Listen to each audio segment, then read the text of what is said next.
We go. Hello and welcome, everyone. Welcome to MoonRise.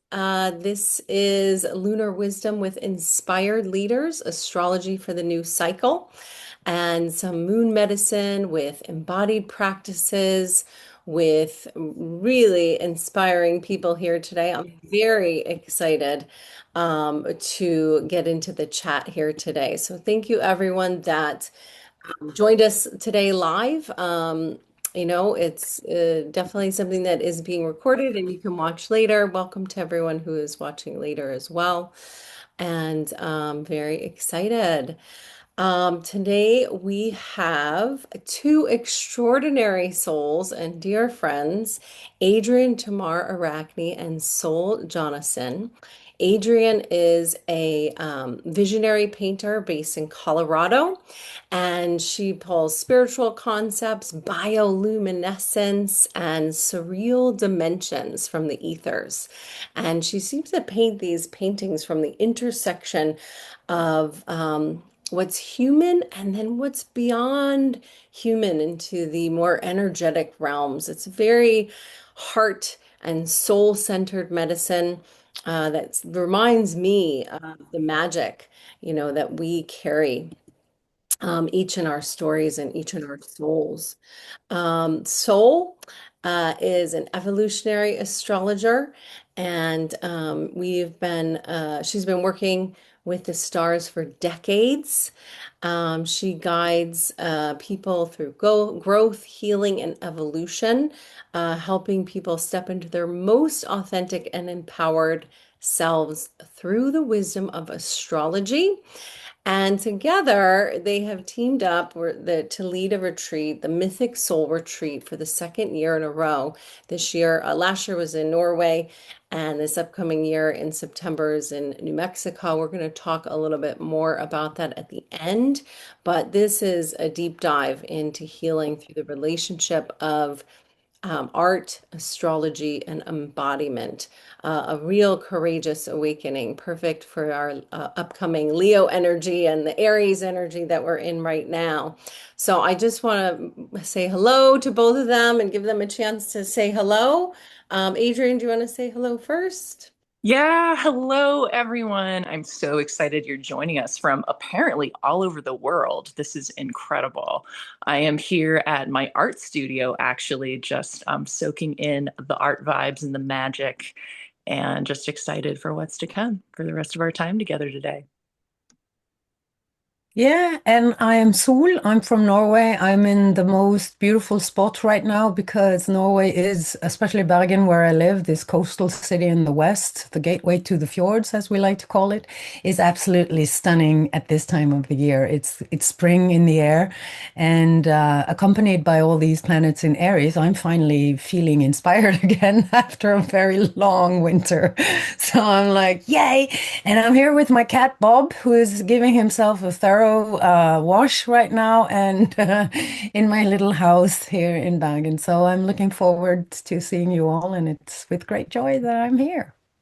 Oh, thank you both so much for being here today. And again, thank you everyone for joining live. And for those of you who are here for the recording, my name's Una, by the way. I go by the Cosmic Mermaid and I'm the owner of Bella Retreats. We're doing these every month with different leaders. And the format is we'll talk some astrology. We'll get into an embodiment and art practice today, which is really exciting. And then we'll have time to chat a little bit and have some questions and talk about the retreat. Just for today, because we're going to be doing something a little bit special, I'm going to give you a chance here before we get into it. If you want to go ahead and grab a pen, a marker, anything that you can write with, and a journal, a piece of paper, the back of a old bill. It doesn't matter. It doesn't have to be fancy. Okay, you're just going to want to go ahead and grab something that you can make a mark with. All right. So we'll give you just a few moments to do that, and then we're going to get right into the astrology. I do want to say that while we're doing that, we have put our big three of our presenters here today up. So, Adrian is an Aries rising, so we got that good Aries energy there, and her sun, moon Pisces, which means she was born at a new moon Pisces, and that would be landing in her 12th house by whole sign. So that makes her that mystical creatrix that she is, I'm sure. And then Sol, Capricorn rising. I can't tell you how many of my favorite women friends that I do business with have very strong Capricorn risings or Capricorn suns. Just love them because remember, they have a fish tail too. Don't forget, they have a fish tail. Um, and she's an Aquarius sun and Gemini moon. So she's bringing a lot of that air element, of which we have a lot happening this year in the skies as well. So I think hopefully that was enough time. Did everybody have a time to grab things? Okay, awesome. All right, we're just gonna go ahead and dive in. We're gonna just talk really briefly about the Aries archetypal energy. Sol and Adrian, if you want to pop in here at any point, let me know. But Aries is the first sign of the zodiac, the spark that starts everything. I certainly see this a lot as, a match or the sprout. And the symbol is really the ram, bold, fearless, charging forward, pure action, pure courage. And it really is that energy of I am, I start, and I lead. So, what a big new beginning of energy this is, that Aries energy. And if anybody has a lot of Aries or they know an Aries, you probably know what we're talking about here. When I think of the Aries archetype, I am just going to break it down into three different concepts. This is not all the archetypes, but these are a few. The warrior, really the one who fights for what matters. So somebody who's really, really willing to go to battle for things they care about and they believe in. Then we have the pioneer or the trailblazer, as somebody again with a lot of Aries energy. I feel like find myself doing things before everybody else, which is can be kind of like cutting edge. It's also a little lonely because you're like, catch up, everybody, catch up. But no, Aries are out there on the forefront and they're pioneering and trailblazing somewhere no one else has been before. Um, the child, I think this is really important. There's an innocence here to this, an unfilteredness to that Aries energy, the part that just acts from pure instinct, that hasn't really been taught yet to hesitate or, be PC about things. And if you know Aries types, it can be very endearing and it can also be very confronting, that energy. Soul Adrian, do you have anything you want to say about that at all? Well, I I think you was covered it. But come on, Adrian. well, I was just thinking about what our astrologer friend Rick Levine says about Aries, the ready, fire, aim. That, That Aries does first and thinks later, which even with an Aries rising, I can relate with. absolutely. Hmm. Okay, we'll keep going. Yeah. So, let me know if you want to pop in.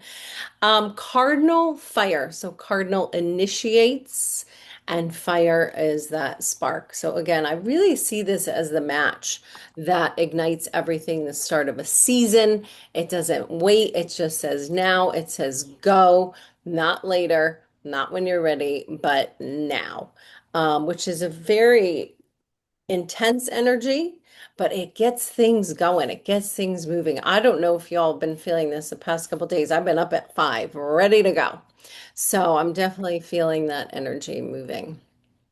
It's funny you used the the match because I've always used the match. And then for Leo, you have the bonfire Yep. where you throw a little like log on occasionally. And then, of course, for Sagittarius, you have the forest fire. It's like the Oh, huge. like incredible, big, very expansive type of fire. But this is the thing with cardinal fire that I think is very often underappreciated because Aries is a very, very sensitive sign.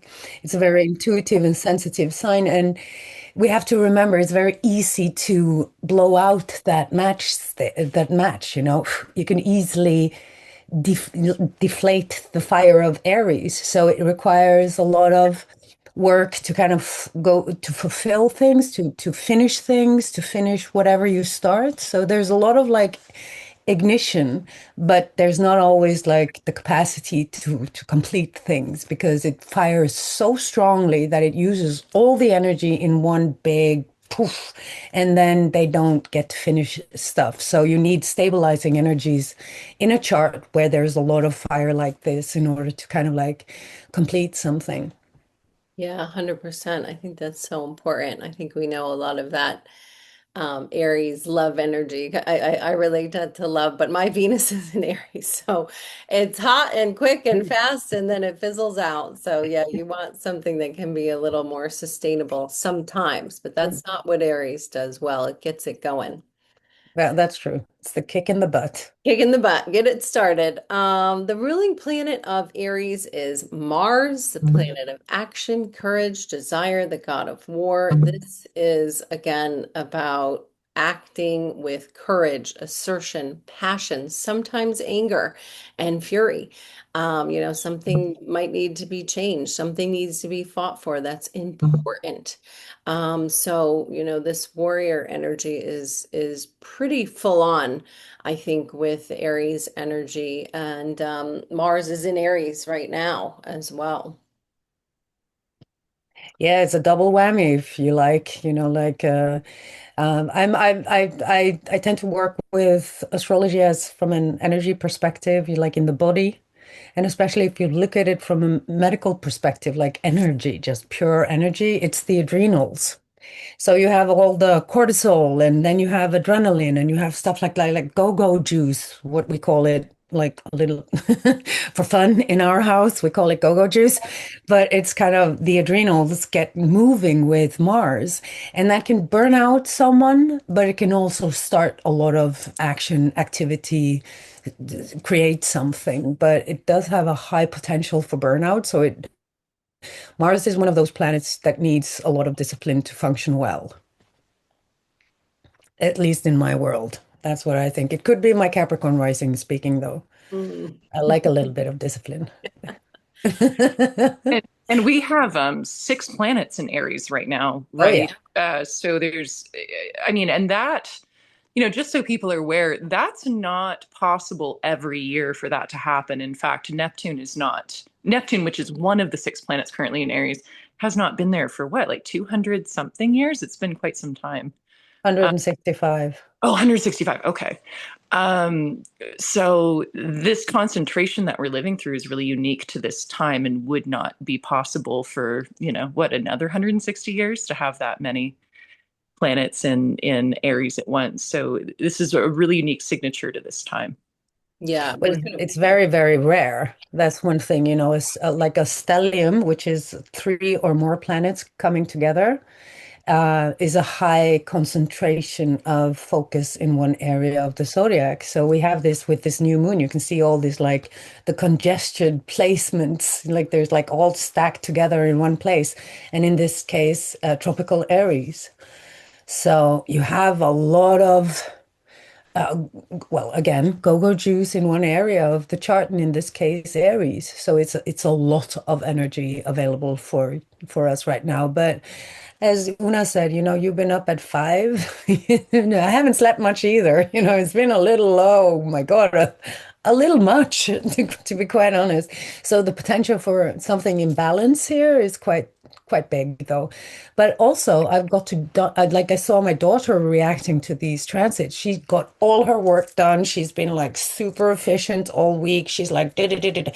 She was bragging yesterday. She's like, Mother, I'm like, I got it all done, you know, like she had all these like assignments on school and she was boom, boom, boom, head on, no problem, just dealing with it. So that's the good side of this new moon. yeah. Yeah, it is certainly a lot of energy. And so this is the chart of the new moon Aries that I pulled on New York time. I think it's the same, but let's get in a little deeper into the astrology of this. I'm seeing seven planets, including the moon here, but there's even a few asteroids here. I don't track them. I haven't put them into the chart here, but there's also a couple asteroids. Sol would probably know about that, but just to kind of list them off to be clear, you know, Neptune and Aries just moved here first time in 165 years. The last time was during the US Civil War. I think it's important to note that because there's a real conviction to a belief there where a group of people are willing to fight, right, against a very well accepted thing called slavery during this time. And that was no easy task at that time to go against the grain and say, hey, you know what? This is Mhm. morally not okay, right? This is not okay. So there's a real strength in this piece that I feel looking historically. Well, Yeah.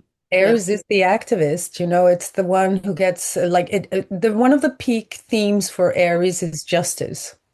It's the opposite end of Libra. Libra is also a sign that deals with balance, and balance has a lot to do with justice. So they're kind of like two sides of the same coin. And Aries is just this like spontaneous arising of a feeling of a yes or a no, something very simple. Some yes, this is inherently good, this is like this is great. This is in accordance with truth. But then you have, for instance, the opposite. This is not good at all. This is like a definite no in my system. I'm feeling this at my cellular levels.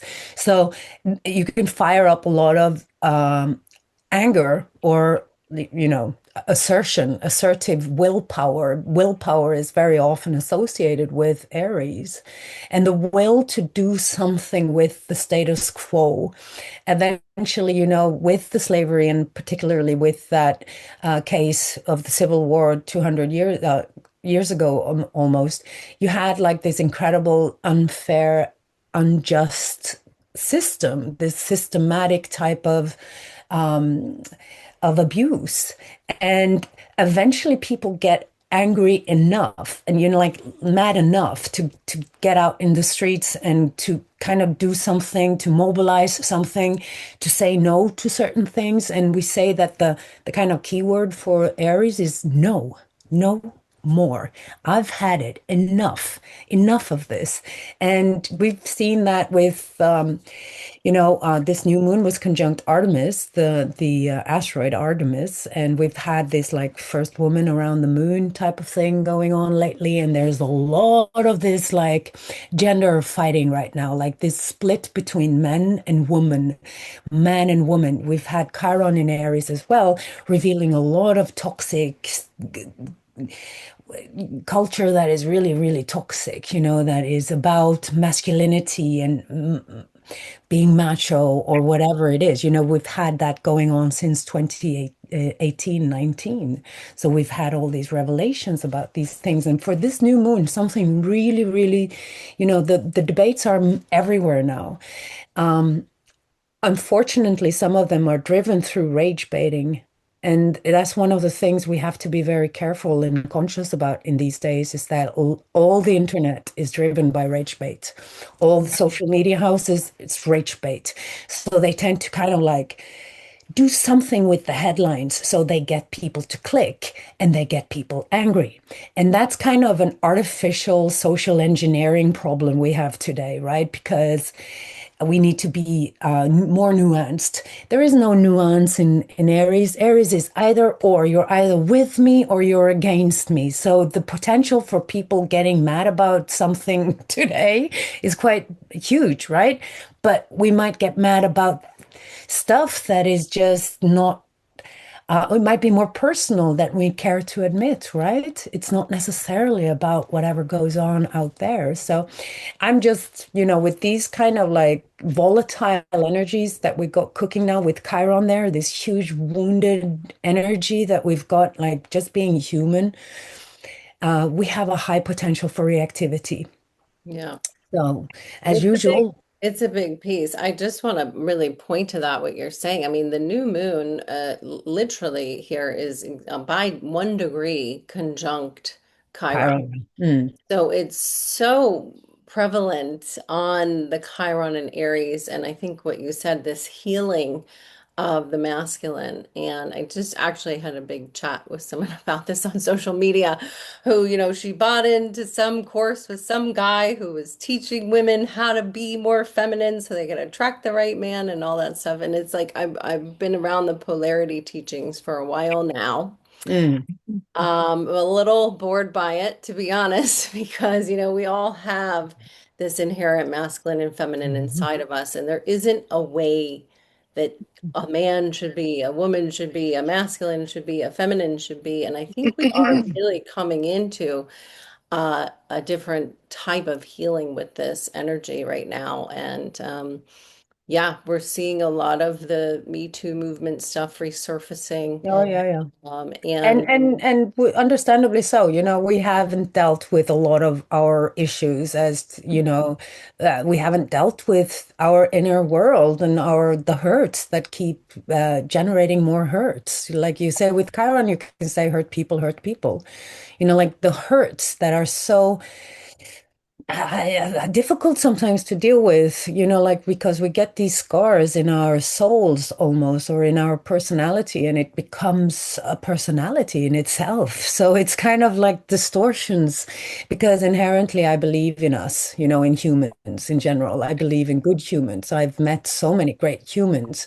And unfortunately, I think today all the bad guys and bad people get most of the attention, and we forget something very, very vital and important in all of this. And it's the good and the beautiful, and that's also true. So that's why I'm always cautious when I see like stelliums like this, and especially with Mars as well. Just pick your fights wisely, be mindful, and use this energy to put down some healthy boundaries in your own life, and tell the truth. This is like tell the truth. If you've been carrying around something, just go ahead and say it, because Mars and Mercury will be together for quite a while the coming week, right? So there'll be like all this mental energy coming up, and like, you sometimes have these fights in your head. You're like, oh my God, you're in the shower and you're like, oh, why didn't I say that?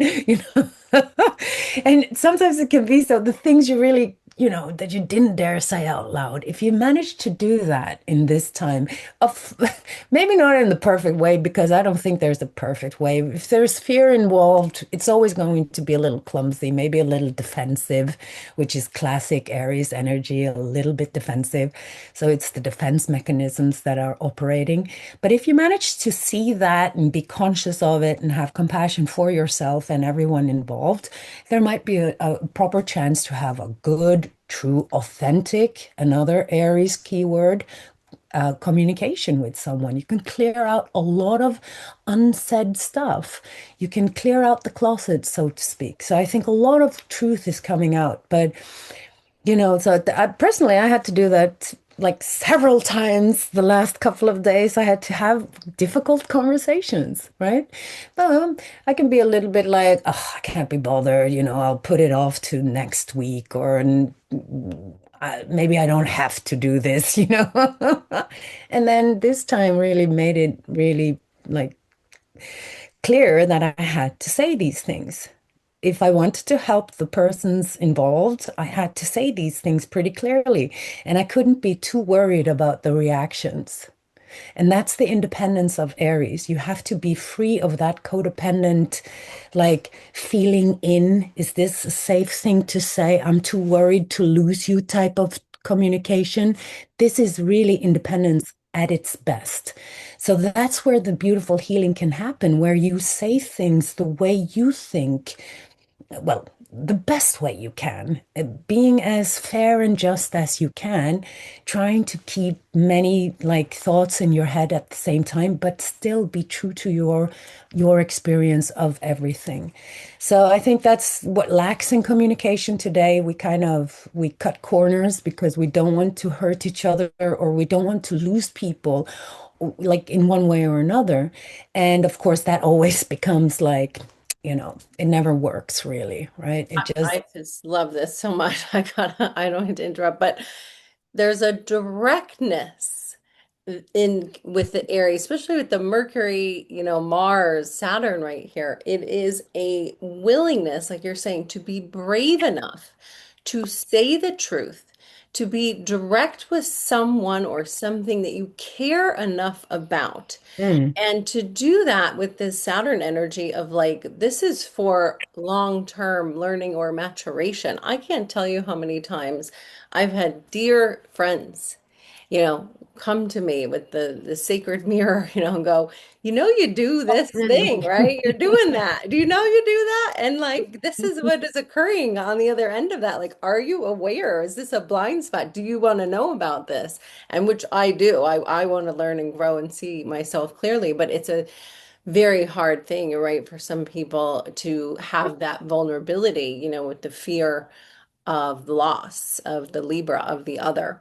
But man, direct communication, I love it. Bring it on. Well, well, and it's all of us, I think all of us would like to know that those we care about in our lives are engaged with us or doing what they're doing in our lives or in their involvement. They're doing it because they really authentically want to, you know, mm, for who they are. They're not doing it to make us happy or just to keep the peace or just to not rock the boat. That feels kind of icky, actually, if we're all being honest. What we want is for somebody to be doing what they're doing around us because they want to. It feels really good and really clean when that's the case. And I think that's the opportunity of that I am energy in Aries. I mean, speaking as an Aries rising, you really know when I want to be somewhere versus when I don't. yeah. I In my really energy. appreciate that actually, because like I really get insecure around people who can't be transparent in that way. Like I grew up with two Aries parents. That's like taking a PhD in Aries, I believe me. But the thing that was beautiful with that was that you always knew where you had them. You always knew what they felt. You always knew it was transparent. It was honest. And for me, that's kind of what makes me feel safe, you know? Yeah. It's not like hidden underneath three layers of something. It's there in the open. And of course, there's another side to that. Like, okay, maybe sometimes it's a bit overreactive or it's kind of like making a lot of fuss about nothing, but it's really like I think the foundation for good, healthy relationships, which we are basically talking about right here now, is the ability to say things that are difficult without necessarily, and being aware of like, okay, I know if you are very self-critical, you will probably have a very strong defense mechanism that will translate what I'm saying to you right now into criticism. But it's really not. It's me loving you and I want this relationship to thrive, but that means we have to deal with this. And if there's anything that I'm doing, blah, blah, blah, I'm willing to take responsibility for that. We have Saturn And in Aries right now, so we're not getting any free tickets out of it. We have, I love what you just said. And that's so fundamental to healthy relationships, actually. Like, I was raised in a very, difficult family past, and growing up, there was no examples of healthy conflict for me. And later on in life, I actually like kind of put myself through conflict school. I was like reading all of these books, like how do I have a good conflict with someone? And yeah. I learned so much. I learned so much. It was like, why did nobody ever teach me this? Like no one in my life ever taught me, like this is how you enter like productive conflict and work through something with someone so that both people feel heard and understood and a resolution can come of that. And actually that process, if entered into from the right place in both people, can result in like a deal that makes everybody happy, in greater intimacy, in greater connection. Like conflicts actually are friend, if we can learn to engage it in that way and engage it without fear. So, and I love that both of you guys are touching on that in certain ways. You can't have peace if you don't have a necessary confrontation first, you know? It's just like this. I mean, Aries is like an Aries Libra axis normally historically associated with war and peace. You know, it's the yin and the yang, the Venus and the Mars of the zodiac. So Venus is the principle of love, fairness, understanding multiple perspectives, like whereas Aries is this like spontaneous acknowledgement of one's personal truth. And to manage to kind of like hold that together in one whole is difficult. I mean, it is difficult. There are like we have to kind of like acknowledge what people are going through, like as if it's like it's real for them. And then there's nuances, there's other sides to it, there's other perspectives. So it's incredibly complicated. And I agree. I don't know why we haven't learned this in school, to be quite honest, instead of just shutting 100%. down, Yeah. Hmm. shutting down or getting away from it. And we have a lot of difficult social and psychological problems to deal with in our societies. People don't really deal with things the way that they should. They don't believe in healing, or they haven't really understood what it means to meet someone who doesn't judge them for who they are. And that creates a safe haven for them to take whatever it is, into themselves without feeling like they're being criticized. Like that's actually what we need to look at, to confront in order for your life to actually work. Yeah. Right? So So, instead, there's like this ongoing blame game thing going on, and it doesn't really lead us anywhere. no. I love that you're bringing up the Libra Aries dynamic, and I feel like we just did this ode to all the good aspects of Aries in a way, and this confrontation and this directness and this willingness and the bravery. And yeah, that the opposite side of that, is that Libra dynamic. And it's so fascinating. Benji said in the chat he has a lot of Libra Aries. I have a lot of Libra Aries dynamic. And it's so fascinating what I have learned. The more I can be selfish enough to speak my truth and be authentic, the better my relationships are with others. Mm. It's so fascinating. Hmm. Yeah, amen to that. Very. Yeah. Well, and of course, like I mean, one of the things that I really learned from Aries, having two parents being Aries, wonderful people, I think they can't stand social manipulations and games, and I love that. It's like, who wants that? You scratch my back, I scratch your back. It's so inauthentic.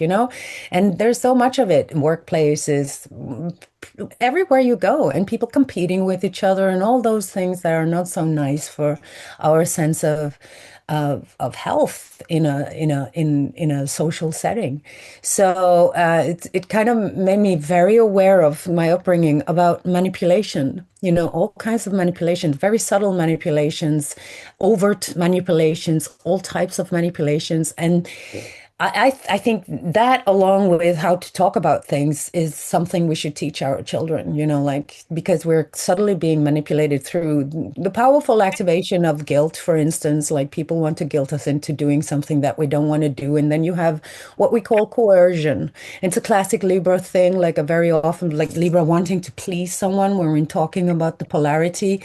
The beautiful thing with Aries is that je m'en fous, I couldn't give like I don't care. The price of being here is so costly for my authentic feeling of self-worth and self-respect that I'd rather be without this relationship, right?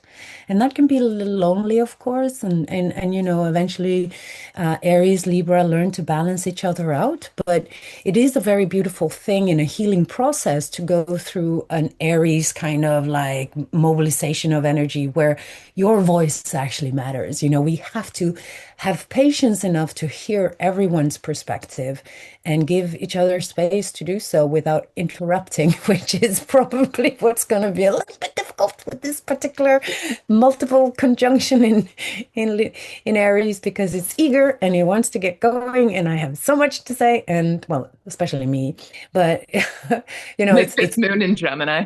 oh my God, I'm terrible. I talk in my sleep.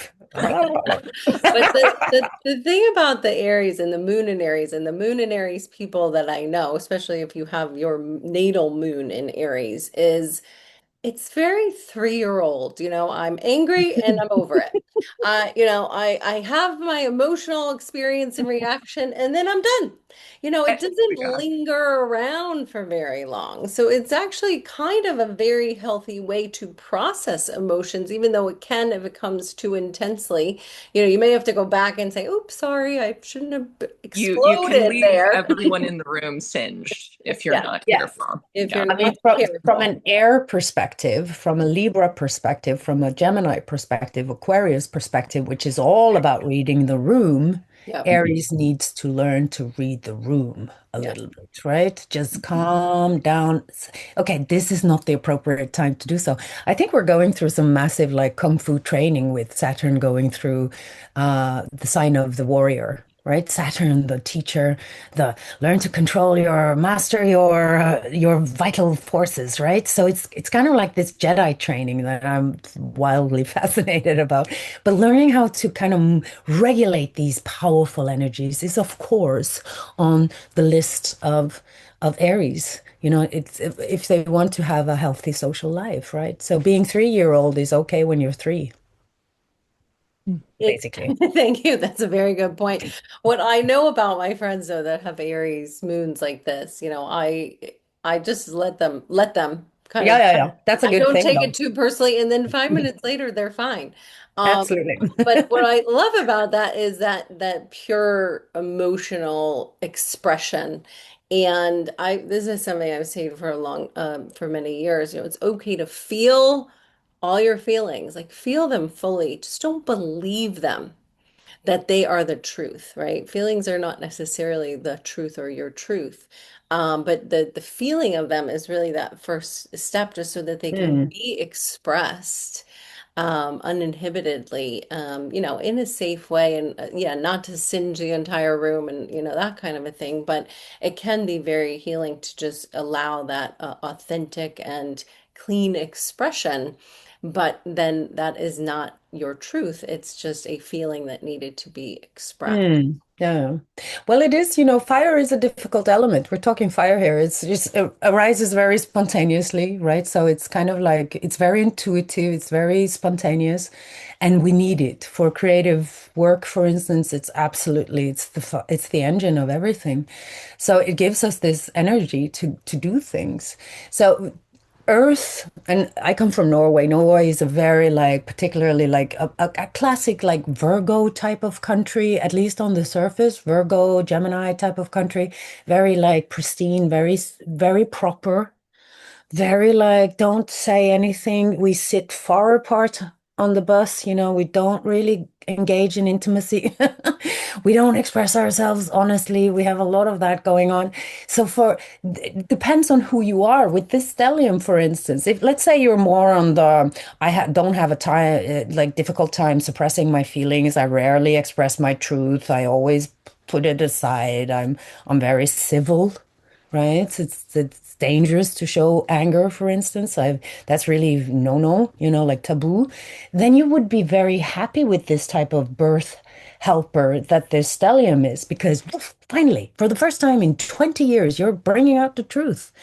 But if you're already overactivated, overstimulated, overexpressive, always picking fights with people, trying to kind of like correct everything because it doesn't really fit your worldview, you might get a little over like stimulated with this type of transit and could really, really help get some real nice help from Saturn. Lean into Saturn. Come on, there's a time for everything. Be an adult about this. So it depends on who you are. Astrology relates to the individual, right? So most of us, because we live in a society, and especially people who tend to go and be interested in astrology, are already very self-conscious human beings. So they will definitely benefit from this type of energy to get more expressive, to get out of their like little hiding and or shut down or whatever it was, and confront the people in their lives who have absolutely no problems with exactly that. There's always this balance. You sometimes you have these quote unquote bullies who are very good with taking up space and taking the room, and these are our like arch nemesis type of energies that we need to confront. Oh, Oh, look at that. Yeah. That's a Perfect segue to the perfect cue. Sabian Yeah. symbol.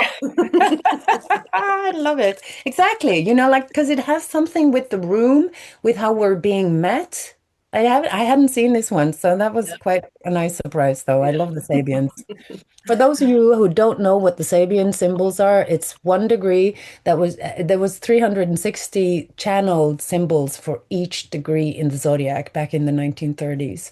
And this one is Aries 28, a large audience confront the performer who disappointed its expectations. There you go. Hmm. Lovely. It's so perfectly like aligned, I think, especially for that Saturn in Aries, what you're talking about. Like Yeah. we have, yeah, you can act like a 3-year-old and have a tantrum. Like you can do that. And there are going to be repercussions to the people around you. And, we have to take a certain level of responsibility for ourselves and for our emotions and for our actions and how that affects others. Mm. So, yeah, I think it's an interesting point.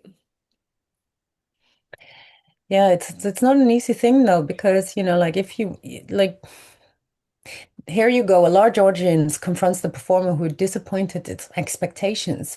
That's really Aries at its peak. Are we doing things because we want to fulfill people's expectations of us? Or are we doing it because, like, are we talking to the masses and just going about going like, "Oh, I'll do whatever you want me to do?" Like that type of like popularity. You see it sometimes with really famous people that they don't really have the power of free speech. They can't really do free speech anymore. Free speech is a thing you can't really do anymore. Like whatever they say, it's being twisted and turned into something, oh my God. And people get so like vocally disappointed with their heroes and heroines. And it's like I've been thinking about that today. It's like, wow, there's not a lot of freedom left here, right? It's We always something being twisted and turned a little bit. we saw Bob Dylan this last summer. I took my 95-year-old grandma to see Bob Dylan, and we were the audience that was disappointed Oh, really? because, yeah, Whoa. God love Bob. I'm gonna give him all the love in the world because obviously he's a legend, 100%. But there were things he wasn't comfortable doing. He didn't want to be filmed. He didn't want close-ups of his face. Ah, He was hidden behind a piano. He didn't play any of his old songs. He played one song but changed the tune. So here we are, the audience. We want what we want, which is cookie cutter version of you, of how we think you should be so that we're happy. And he was like, no, I'm going to do me. I'm an artist. This is what I want to play. This is how I want to run my show. And, there's a really interesting piece in there because there ah, was a lot of disappointed audience people. And yeah, yet yeah. there probably was a type of integrity inside of him that he's saying, no, I can't do it that way anymore. I can't do this anymore. That's not Like you said, authentic to me. yeah, like it's like I think for him being an artist is a little bit like Marlon Brando. We all remember Marlon Brando, right? Yeah, some of us do remember this. Like, Marlon Brando was an Aries, right?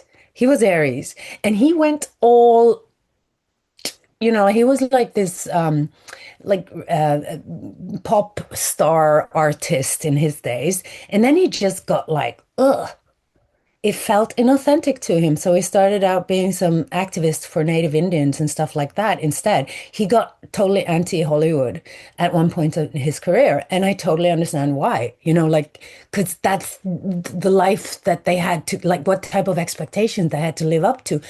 Like the narrowness of the freedom that exists in celebrity worlds. I'm not saying like that's how I observe it today. It's particularly difficult, probably.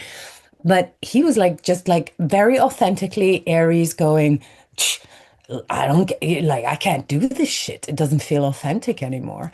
So yeah, I can understand Bob Dylan from the perspective, but it feels like maybe a little bit defensive. I don't know. Like he was like, Self-conscious, I'm not yeah, sure. very, yeah. Because, he literally told the crew that normally is on stage filming the performer, no, you can't, no cameras. So it was interesting. He's allowed, but we would have liked to see him. We came there to see him, but we couldn't see him. So what are you gonna do? Exactly. I had the same experience last year. What was it? We saw this artist and we were so looking forward to it. Yeah. Who was that again? I can't even remember. He didn't even want cameras on and we couldn't even hear him because he just went and like he's making like an intimate concert, but in a big concert area. It doesn't work. Like Yeah.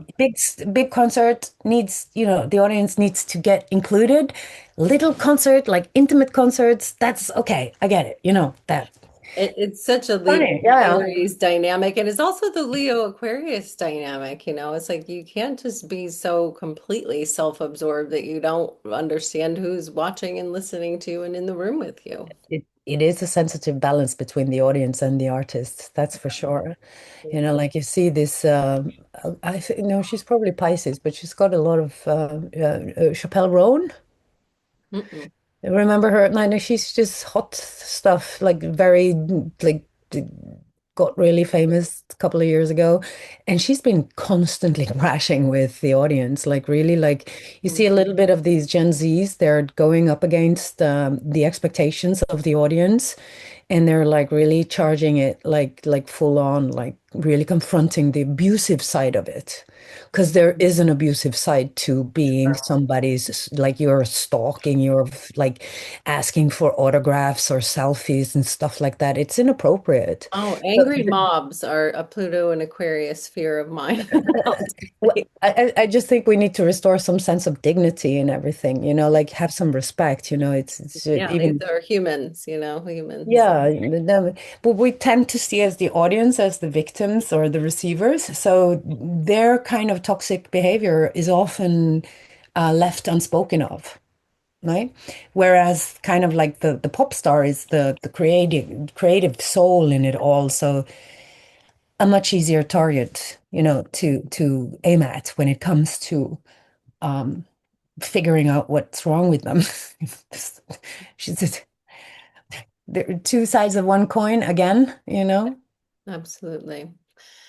Adrian, anything else you want to add here? We're going to try to move along. I think we have some other pieces to cover. Yeah, no, I think you guys are doing a great job. Uh, yeah.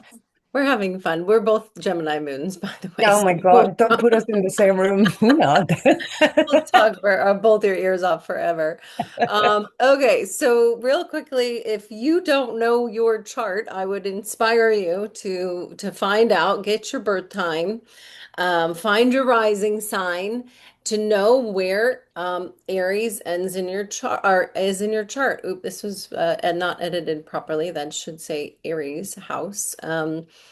So if you are an Aries rising, you are activating initiation in your first house of self. Taurus, this is you activating your spirit, subconscious, solitude house. Gemini, activation of your community. Cancer, activation in your career house and how you're seen. If you're a Leo rising, then ninth house, so teaching, learning, travel. Virgo, eighth house, deep transformation and intimacy opportunity here. Libra, of course, that's going to pop into the seventh house of relationships. A lot of what we just talked about today is going to be very relevant to that. Scorpio, sixth house, might be time to clean up the routines and the health and, make sure you got a good workout practice or energetic practice to move the energy properly. Sagittarius, bringing this into the fifth house, you are getting a creative explosion. And Capricorn's in the fourth house, maybe really dealing with some issues of home or, restructuring on the internal. Aquarius, moving that into your third house of communications, of your local community, of the way that you talk to the people on a day-to-day basis. And then Pisces, this is in your second house of money and self-worth. So that's getting a huge activation right now. That's real quick, just a quick sweep through that. But again, if you don't know your chart or your rising sign, I really encourage you, reach out to Sol or me, get your chart, go to astro.com. There's plenty of places where you can find that these days, but knowing where that initiates is really important. And Um, if I could just pop in here real quick yeah. for those who are interested in the retreat, which we're going to go into here Yeah. soon. We go into everybody's Oh, charts in the retreat during the course of the retreat. oh, So definitely right now, look up your chart, get that information, get a reading from Sol or Una. But we will, during the course of the retreat, go into your chart, each one of you. yeah. So keep that in mind as well. Yeah. You guys, I just noticed this is not working properly. What are you seeing here? We're seeing moonrise, but me with very wrong planets. Oh, Pisces rising. I yeah, wish I did have, I sometimes it know. would be I know. lovely to We're just kind of gonna like just delete that, and then walk we're the gonna put chart. this photo in here of you, which was supposed Oh, to be here. Oh, that's so weird. I'm missing you. I'm sorry about that. We're having a little glitch. So anyhow, what we're kind of going to get into next is a more of an experiential piece that is directly related to both the work that Soul does and that Soul brings through astrology, through embodiment. And then secondarily, the work that, again, I didn't have these right, the work that Adrianne does of bring the creative piece through. So just really quickly, before we do actually get into that, do we have any questions about what we just talked about? If you can pop in the chat, I just want to double check if anybody had any specific questions for us. Benji's still talking about all his Aries Libra. I feel you, Benji. I definitely feel you. Oh, yep. Disappointed you were not a boy. There we are. Maybe healing that masculine is definitely a big theme for you. yeah. Yeah, well, I think, like what we saw now, like I was so excited about this Aquarian woman who went to space right now. She's got Yeah, Sun-Mars conjunction, yeah. which is Mars, Aries ruler on her sun in Aquarius, which is space, basically. I mean, Aquariuses are often associated with that type of air, which is space. So and then she went to space. So the symbolism, also the symbols in that was just so beautiful. Yeah. And here we have this very courageous woman doing something, that we previously thought maybe was just for men, right? Is it just like something that, like the whole Artemis mission, the Artemis 1 and Artemis 2 was just to put women on the moon. I'm Put the calling women this the back on the best moon. news since 2020 by far. This is the best news, any news I've watched on I was so TV. excited. The best Like news. she was an electrical engineer. She fixed the toilet. I mean, I love that so much. You have no idea. So I think, what Carolyn says here, my parents were very disappointed you weren't a boy. I mean, you were born like what, in the 50s? 40s, yeah, in the 40s. So you like you're born the same age as my mother. And I remember my mother saying, "Oh my God, Soul, I wish I knew things you know, Mm. like when I was your age." So it's kind of like it's a little unfair, right? That, like that's how things were. We're coming out of a massive time, like a time where women have been traditionally suppressed, like half the Earth's populations, the resources we are born with, haven't really been taken seriously. And I saw just today there was this beautiful, there was this movie. Sacha Baron Cohen is making a new series for Netflix that's called something about women. I don't know, but he's this gnarly little CEO who's just going around being an asshole, basically. And then he smacks his head and he's being an asshole to his, employees. And he bangs his head and he wakes up in an entirely different world where women rules the world. And it comes at such a perfect time for the time we live in now, where I think, I mean, the suffragette movements, that was the late 1800s. The first time we got women to vote in New Zealand in 1893. We are still very fresh into that type of that part of history where women get an opportunity to come out and show who they are. And still there's so many hurts we have to go through because of what historically happened. Like it's not just racism and that systematic shit. That's also just terrible. But it's also the split between man and woman, this what I call the first conspiracy, like we are weaker without each other, but we are kind of bred to fight each other, and that's not nice. Yeah, I feel it's a very deep healing of the masculine that we're moving through right now on all levels. It's really important work. So we do need to transition a little bit here for Yeah. time. But so what we'll invite you all to do now is just make sure you have like your writing instrument of whatever kind and just something to write on handy. What we'll be moving through here is Soul is going to guide us through a meditation, and then right directly after that, we're going to transition.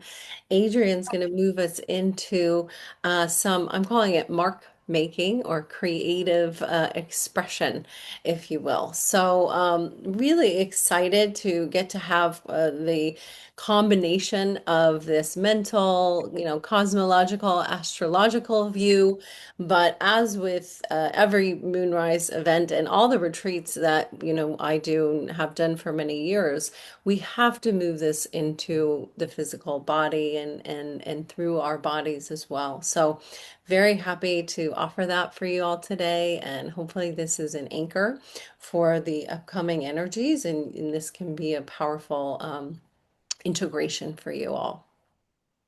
And just to pop in real quick about the retreat and how this is going to be almost like a miniature version of what we offer at the retreat in a way more expanded way. We, at least, Sol and I believe Una, we all feel that astrology at its essence is stories. It's our stories and it's our embodied stories. It's the elements. It's fire, earth, air, water. It is the archetypes. And as an artist, personally, I feel like these archetypes are at the core of all the stories that we create and those stories that come from ourselves. So this combination of things that Sol and I are about to do is her leading us through this soul flow meditation, which is meant at its core to bring up the essence of those stories inside you. And then the opportunity I want to offer is to begin to manifest that in an art. And this can be very basic. Those of you who might feel a little threatened by the art piece, hang in there and see what flows out of you. And I'll do my best to guide you in a way that's very non-threatening and creative and fun. Mhm. Um, so yeah, I just wanted to throw that piece in there. Thank That's you. very, very important, because it's like astrology is very cerebral. I don't know, you've been to astrology conferences and people go around astro-explaining everything. And it's because my Mars is in Pisces. Like that's not really why you did it, is it? Like so it's kind of like I don't do astro-explaining well, but I do playing well. I think playfulness. That is one of the things we really long for because that's really like like who we are at a very Homo sapiens means the playful human being, it's the play is involved. So to just get out of our minds a little bit and into a more intuitive experience of ourselves is basically why we integrate these archetypal meditations into the work, which is a more embodied way of doing astrology. Then you also learn astrology from a completely different perspective, not from a book, but from experience. So one of the things, I've been doing meditations for years and years, but these archetypal meditations are mostly, I will want to share just a little bit of like thing, like you've all seen Ra. This is Uh, the solar Real deity. quick, can everybody see that? I just want to double check Can that. you see that? Yeah, Yep, probably. cool. Okay, good. All Thank right, so Yeah, so this is like this ancient Ra, the god of life from Egyptian mythology. And I've been thinking a lot about this after because I've been practicing this type of meditation for such a long time. And it's the sun. We're contacting the sun. And here you see the Egyptians, they understood that there is a physical sun, but there's also an etheric sun above your head. This is your soul, if you like. Um, and I don't think we understand completely yet the concept of us being an energy body. We are energy, basically. It's coming now, and with Pluto in Aquarius, we will definitely learn more about the quantum mechanics of life, and that's energy, basically. So these meditations are known not just in Egyptian culture or like it's kind of like all throughout, many cultures we've had there's been traditions for thousands of years where we meditated on the sun or on this. If you think about the sun salutation in yoga, for instance, where you kind of salute the sun above your head, it's the same principle. So this is a map. It's called the Cosmic Egg from Assagioli. Assagioli is the founding father of psychosynthesis, which is basically the psychology of will, he calls it, but it's basically transpersonal. So, yes, you have your identity. Yes, you are the person you are in this lifetime, but there's more. You are more, and you can see how it's shown in this little graph. It's a little like psychological, this graph, classic psychological graph. But here we have that transpersonal or higher self. And this is, I call it the grand battery, the big, if once you get connection with this energy, you have found something that can recharge your batteries quite quickly. The trick is to actually be able to do it. But for our work in the retreat, me and Adrian, we use this for particular functions like activating certain archetypes that might lie in you in your unconscious, right? So you might have like an archetypal mother or moon.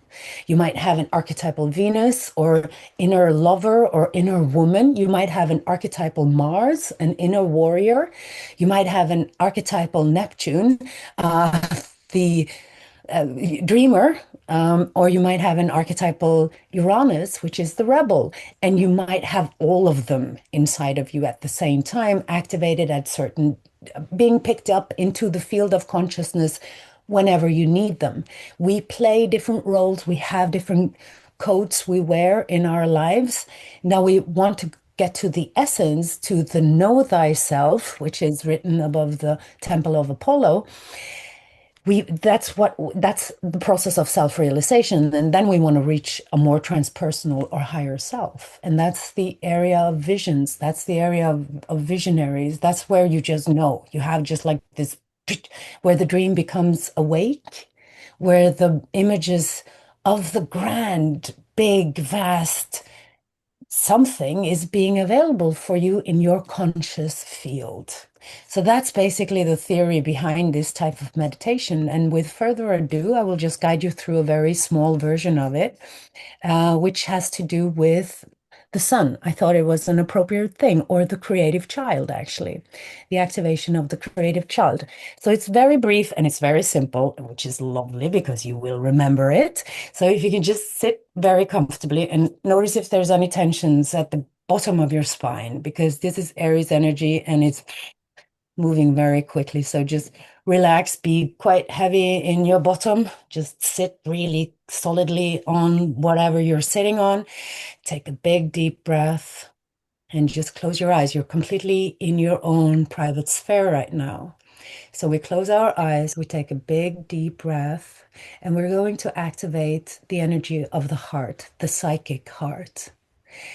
Imagine with every breath, with every inhale, there's a little flame inside of your heart that's being ignited, like a sun. You're igniting a sun in your heart. This is a sphere. It's round, so it's like a balloon. So with every inhalation, it grows. This is the energy of love inside of your heart. So just visualize this as if it was a living energy. It's alive. like everything in us is alive. So just concentrate. Your mission now, as the observer, is to do this. Build this sun inside of your heart with your breath. And let it expand in every direction.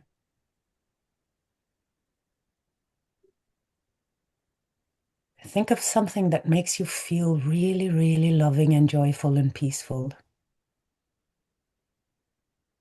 And have that be the feeling of this sun in your heart.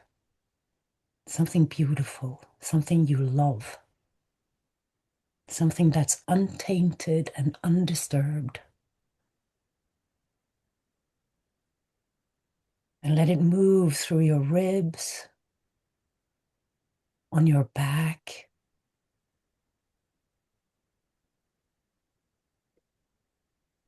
Let it expand beyond your body. And you see it move. It's alive.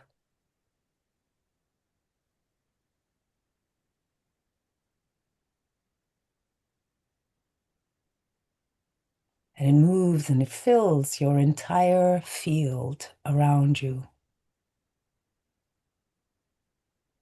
Feel the space around you.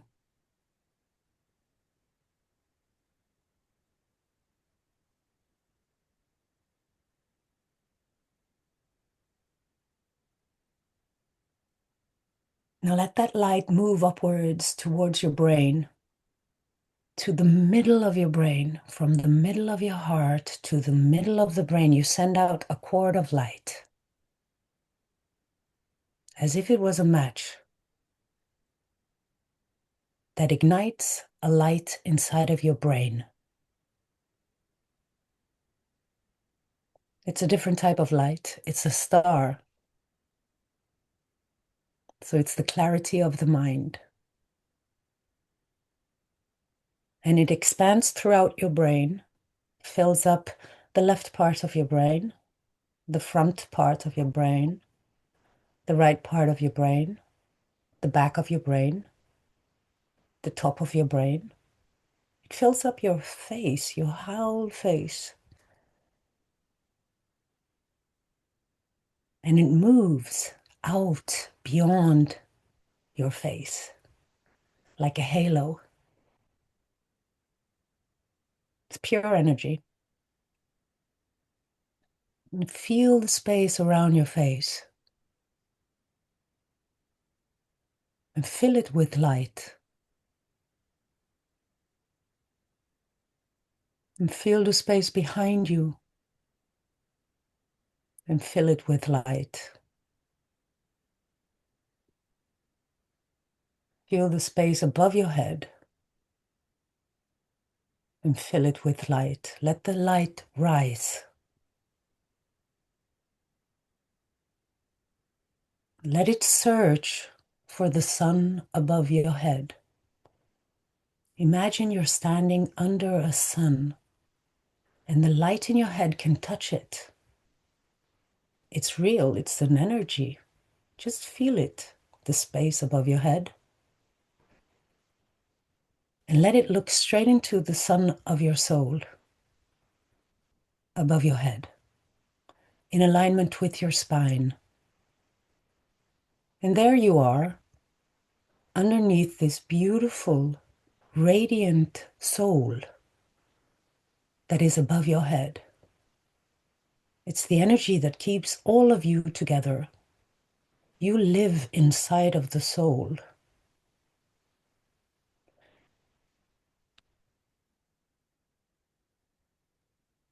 Now imagine the soul, this energy above your head, is pouring down on you as if you were standing under a shower of light.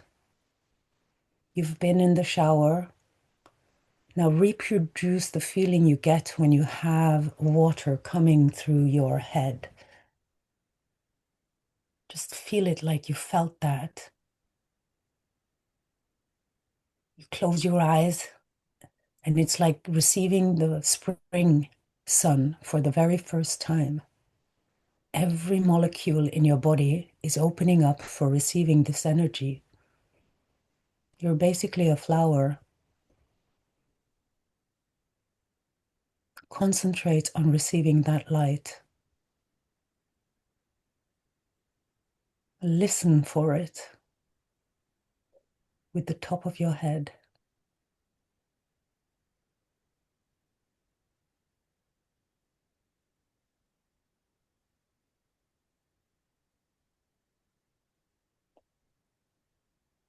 And let it move through the center in your brain and deeper into the center of your heart.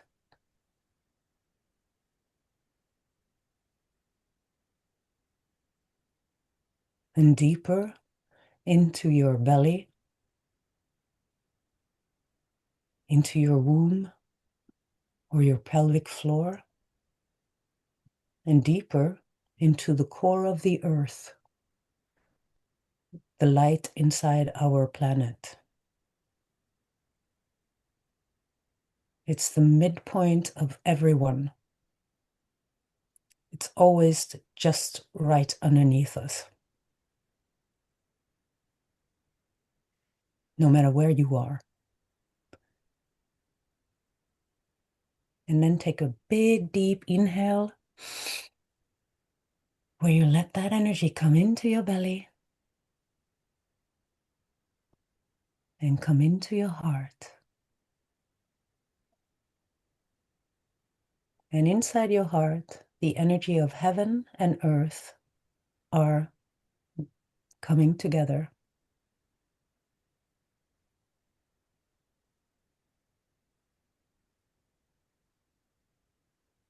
See how they mix, see how they dance,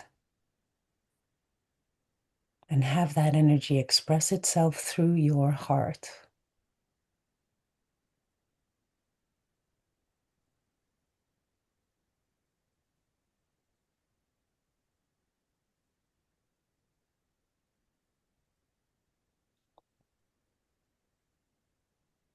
And in this energy, we invite in your inner child, the creative light. The first thing that comes to you, the creative child, we invite in. It can be a flower, it can be anything. The first image that comes to you.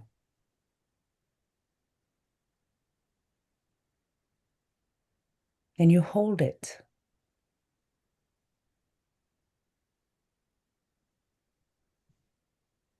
And you let the energy from your soul move through your heart into that child. Show up with love for that child.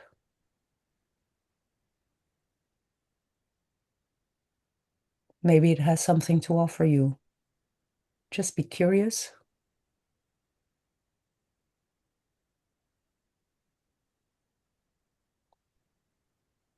Let the child know you've come here because that is a part of you. And there is a connection between your heart and their heart.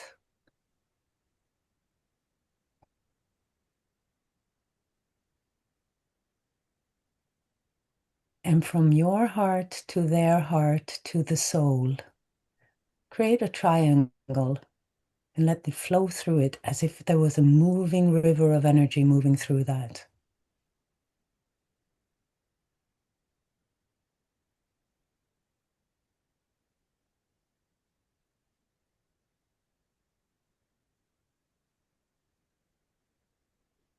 Maybe it's a very long time since you've seen each other. Maybe this child needs something from you. Ask the child what it needs.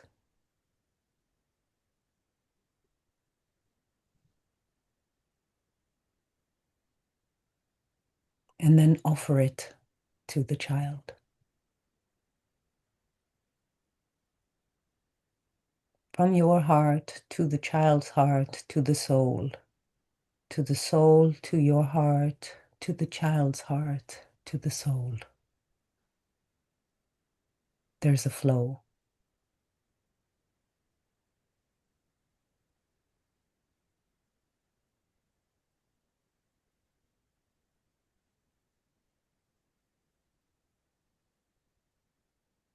Because this is a little shorter version of this meditation, just let the child know that you're very, very happy to see and to reconnect. And you hope to maintain a lovely connection with that part of yourself forever. You're part of the same energy.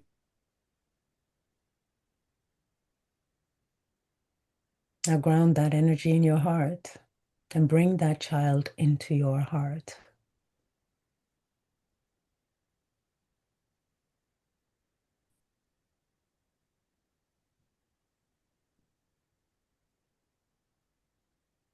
And then just start breathing. Prepare yourself to open your eyes. And I'll leave it to Adrianne. Lovely soul. Thank you so much for that. I hope everyone had a beautiful connection with their inner child and with what came through for them. And whether you saw something or felt something or sensed something or had some thoughts come through that maybe you don't normally have, this is going to be the opportunity for an embodiment and a creation based on the soul flow meditation.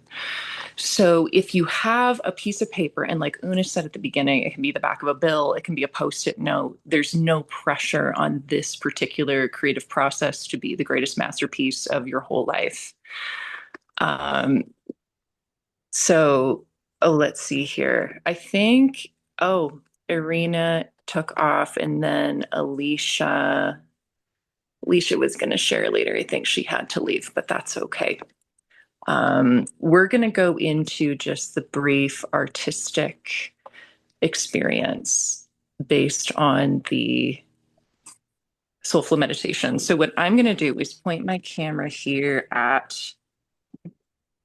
my paper, and I'm just going to talk through a process as I process what came through for my meditation. And I invite you guys to do the same with your paper and pen or pencil, whatever it is. Can you see that okay, everyone? Yeah, but do you want to share your screen? Can you see my screen? Yeah, we can see you're kind of like You're tiny, she's well, a I'm little not sure. tiny. Are you, let me see. Can you But you guys can, see only Adrian's screen? Somebody give me a heads up if that's the if you case. do speaker now and Adrianne starts speaking. Can we Can spotlight? you? I'm working on it. Let me see here. I think Spot everybody, Pin? will move. Yeah, here we go. Yeah. Got it. Thank you. There we go. Okay. Got it. Thank you. So wonderful. Great. I'm glad we got that work out. So the invitation with the soul flow is to allow this creative essence to come through, in this particular example, through the sun, through the creative child, and to allow that essence to manifest into a visual form. What I want to invite you guys to do today is to just loosely sketch the symbols that were representing the transmission for you.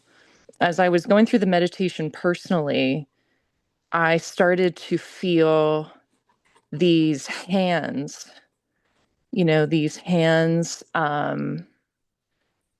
like receiving hands. And look, I'm sketching very loosely. There is no need to perfect anything, but it's like I started to feel this essence of the sun,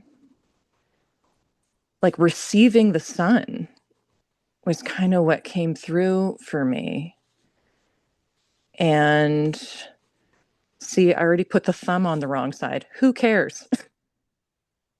None of this has to be perfect. By the way, my sketches before I do my paintings are often pretty loose like this too.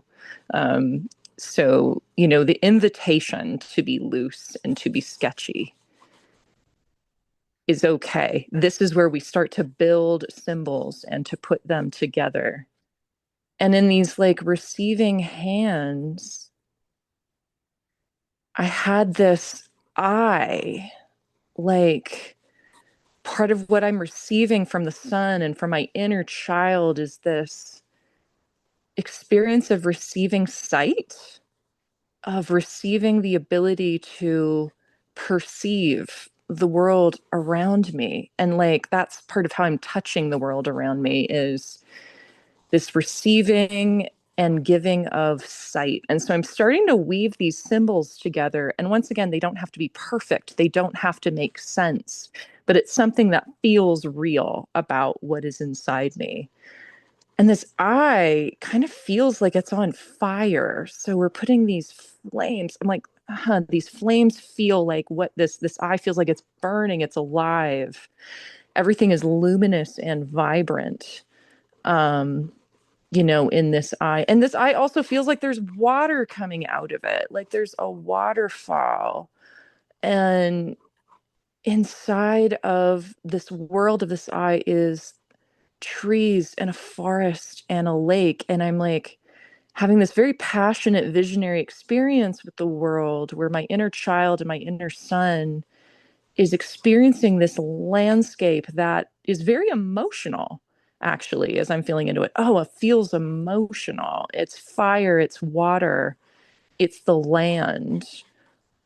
And my hands are in it, my thoughts are in it, my feelings are in it. And within this, actually down here, I'm going to put like a little orb, like it's the sun. We want the sun and the moon in here too, I think. The sun is up here. So I really don't want you guys to spend more than a few minutes weaving symbols together. And in the retreat, during the retreat, we do a version of this where we start here and we start to sketch together these symbols and these embodied archetypes that come through from the soul flow meditations.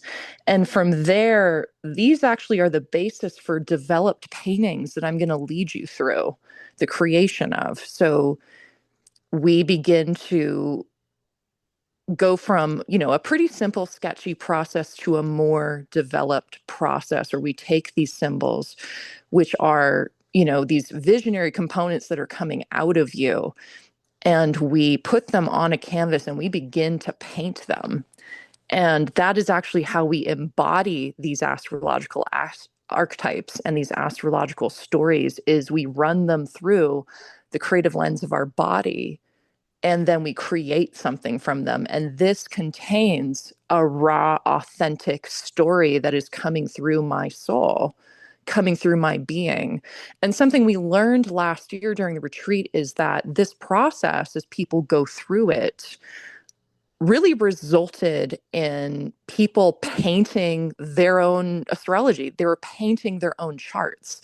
They were painting the embodied aspect of the stories and the symbols and the archetypes that are taught in the system of astrology. And that is one of the transformative potentials of this retreat, is embodying things in this way and accessing the visionary, the mythic, the storytelling elements of you that come from something very raw and real in your soul. So, very simple exercise. As you can see, I'm just sketching. There's no pressure. It's all good. I'm going to pull myself back up here. And I want to invite you guys, if you made a little sketch on paper, if you have, put your symbols down in some way, you can either take a picture and put it in the chat, or you can describe it. Or, yeah, I just want to invite you guys to share in some way. Any ideas on that, Una, how we could do that? Good question. Let's see. Well, I don't know if it's easy to put a picture in the chat. I'm not sure about that. Otherwise, maybe people could hold them up just really Oh, people quickly. could hold them up. Yeah, that's the way to go. Yeah, I think that I'll show you mine. Guess Yeah. what? I think I have to change. I have to unspotlight you really quickly though. Hold on, I have to do something Okay. technologically speaking, but I'm close to figuring that out. Sorry, just give me a hot second here. Um, oh, sorry. Here we go. Remove spotlight. Okay.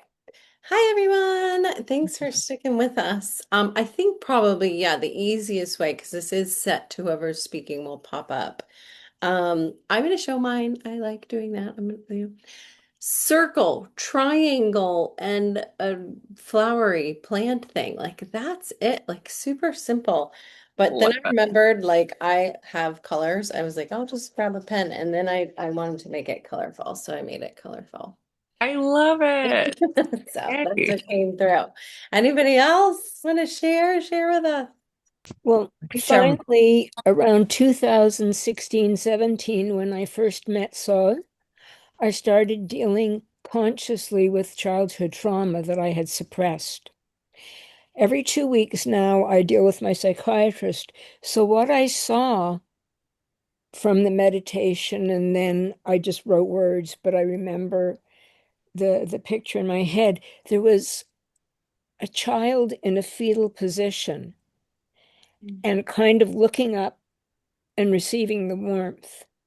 Mm. And my psychiatrist told me that people like myself, and there's many, who have suppressed the trauma, when it starts coming up, you think you've healed, you think you're healing.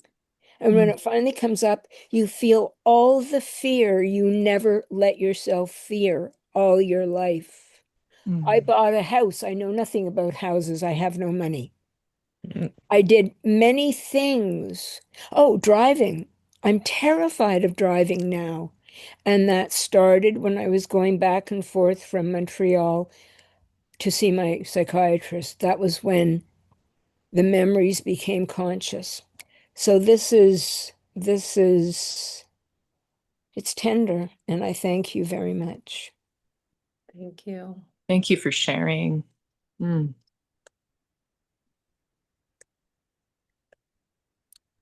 Who's next? I can show mine.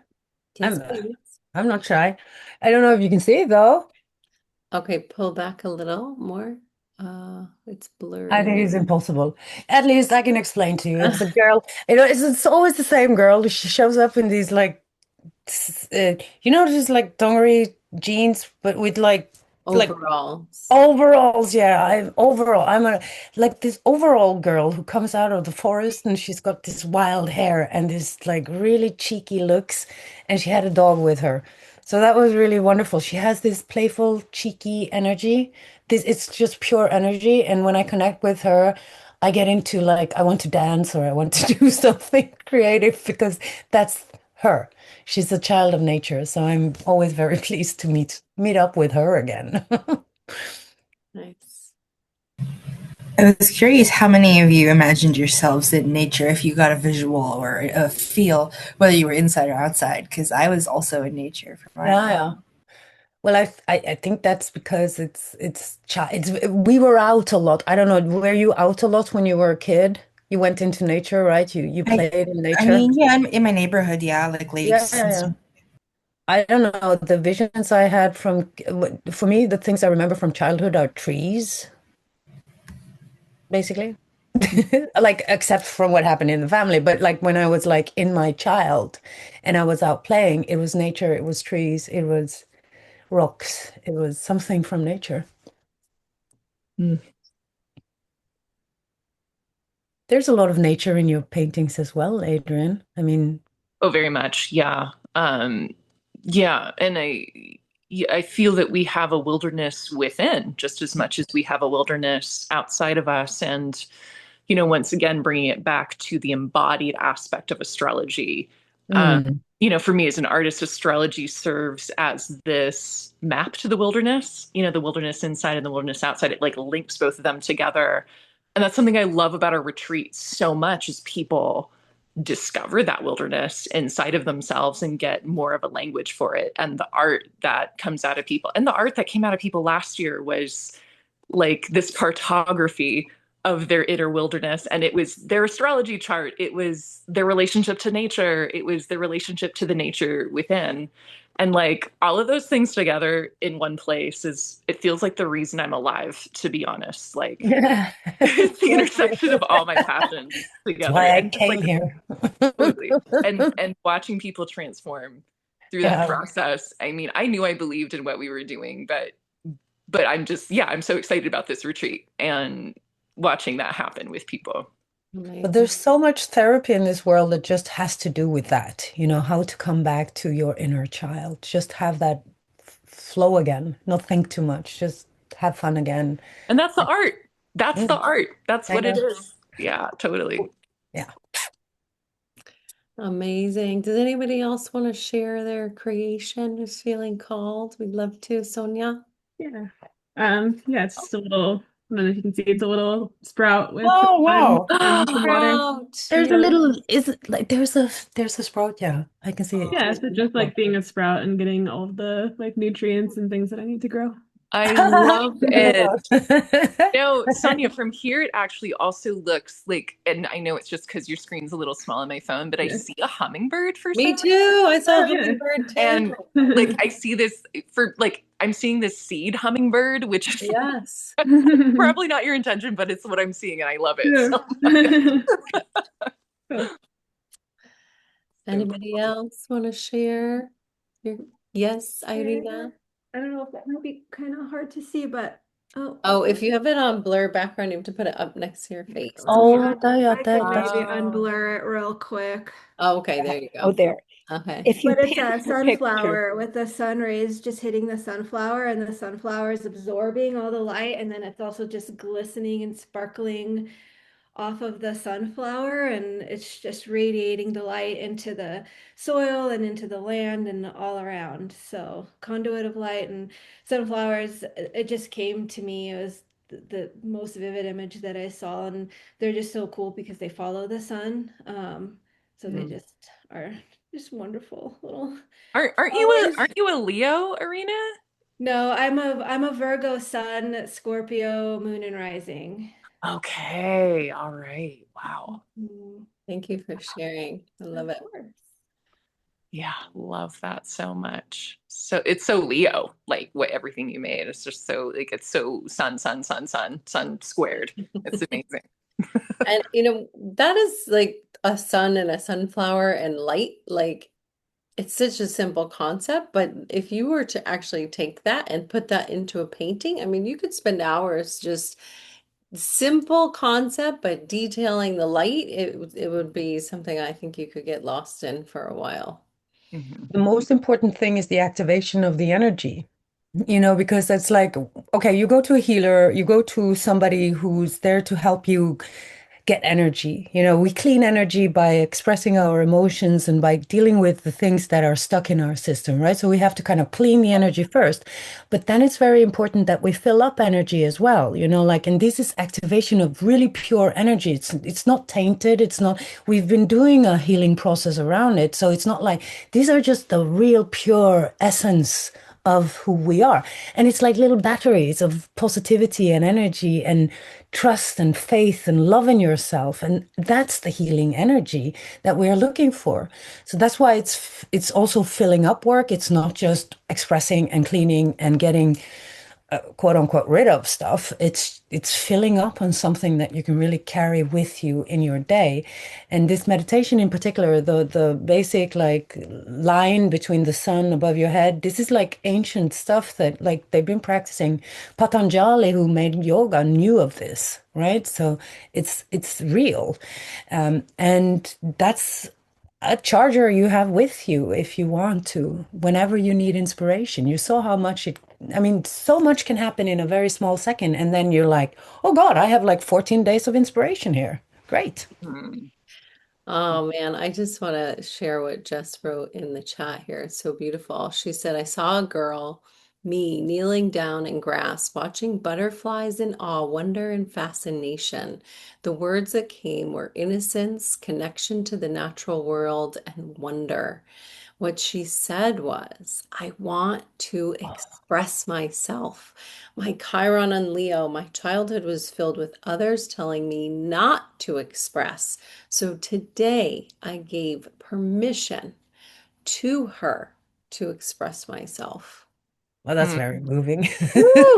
I'm like, oh, Yes, go! that is the stuff, Nuna. Yes. Thank you. That is the stuff right there. That's the stuff, yeah. Yep. Thank you for sharing. Yeah, I know. I just know what this has done to my life. You know how important it is to have that kind of opportunity to you can talk and talk and talk and talk and talk forever, but eventually you have to kind of like express something. And there's difference. There's like a very tiny little but very important difference between expressing something and then talking about it. Mm. Yeah. Speaking of that, should we express some things about the retreat for Well, people? I think Alice is here still. No, she took off. No, no, Alicia is here still. Oh, Alicia she came is back. here. Yeah, Oh, she Alicia. Yeah, she came came back. back. Alicia, are Oh. you here? Alicia, yeah, Alicia, I'm saying that wrong. Turn My this off. phone had just died. Oh, Oh, welcome back, Alicia. I was like, no, she's gone. Oh, so awesome. For those of you who don't know, Alicia was a participant from last year. We don't have to put you on the spot just yet, but at some point here, we'll have you share a little bit about your experience from the retreat last year. I mean, unless you want to now, you're welcome to now. Oh, I'd wanted to share my drawing. Oh, Yeah. yeah, share your drawing. Um, when I was doing it, I saw this like hand like kind of punch out and hand me this like scepter Oh, wow. type thing. And it had all these light rays and it just started showing me like it was like a scepter of truth and like all the things that I'm not expressing that are getting so stuck inside of me. Um, and I feel like I'm a painter, so my safest way of expressing is through images. But my voice is like I'm a double Gemini, so my voice is like the tool that wants to be used the most. But I have a very difficult relationship with feeling safe using my voice, and painting feels like a safer place, you know? So with all this Aries stuff the last few days, it's just been like I feel like something is like clawing at me to like either learn how to communicate in more verbal ways, like storytelling or making videos or whatever.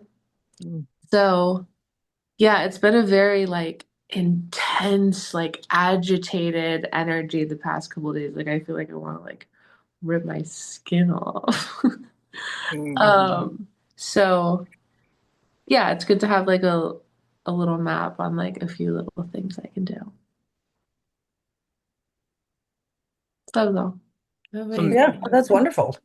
I'm So really happy to powerful. hear. Mm. I mean, Yeah.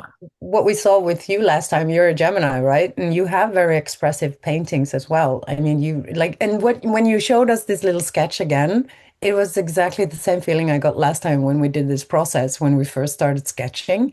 And people had this variety and uniqueness. And of course, they thought themselves that it was like, oh, it's nothing. And then Adrian went around and we saw it. We all saw the the variety, the multitude of expression that was in that room, like the playfulness, the joy of it, the just like that came so natural and it became,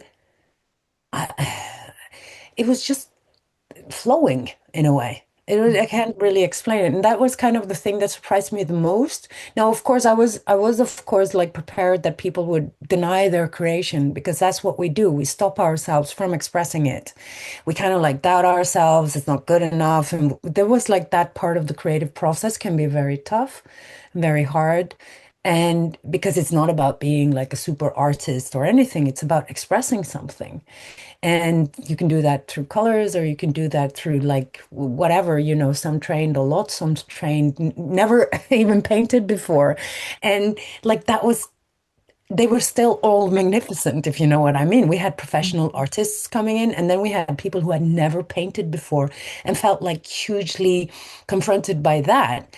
But the kind of like the expression it was just the same, Hmm. where it came from, if you know what I mean. Like that was the whole point in a way.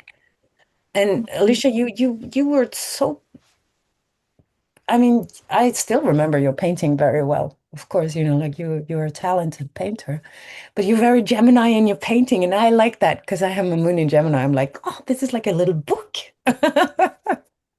So, and a little bit, I got the same feeling with your sketch now that you are very expressive in your visuals. Hmm. Thank you. It's lovely to see you again, by the way. Yeah, you guys too. Yeah. Yeah. So Yeah. nice. So cool. Yeah. All Well, right. So that's the gist of it, right? I mean, we do go a little bit more in depth with the astrology. You made this beautiful zodiac wheel for me last time, you and Ash, Adrian, and we had that as a focal point around the meditations and just activating these energies. So it's if we mhm. dare to Can use I the word, show yeah, you everybody? have it. Yeah, I it's such a good do. one. I You know, want like I want there to it is. point you all to the retreat. It's on bellaretreats.com. It's called the Mythic Soul Art and Astrology Retreat. This year is in Santa Fe, and we are running a special till tomorrow. 500 off, 500 down, and it gets you in until September. So you are sorted. But here is Sol in this astro wheel in Norway. And yeah, share a little more about that. I just wanted to show an image so people got the idea. Well, it was th that's kind of like just a visual. It was a centerpiece. It's kind of like everybody brought something to it, like so it became a ceremonial piece basically. So It's like a teaching instrument and also an altar. It serves two functions. And yeah. when we open the circle at the retreat, people bring something to lay on the altar of the chart, and on that chart is all of the signs. And so Soul uses it for teaching, but alongside that, it is like this living altar that holds our intentions for the entire retreat. Yeah, she said it much better than I could. Absolutely. I agree, Adrian. Yeah. Yeah, it's beautiful. And I was so moving and touching when you made it. I'm like, oh, it's so nice. And Yeah. I also we had a lot of fun making it. But also just so we did the retreat in Norway last year. We're doing it in Santa Fe, New Mexico this year. We're very intentional about choosing our locations for this retreat because we want places that are amazing skies and amazing for artists.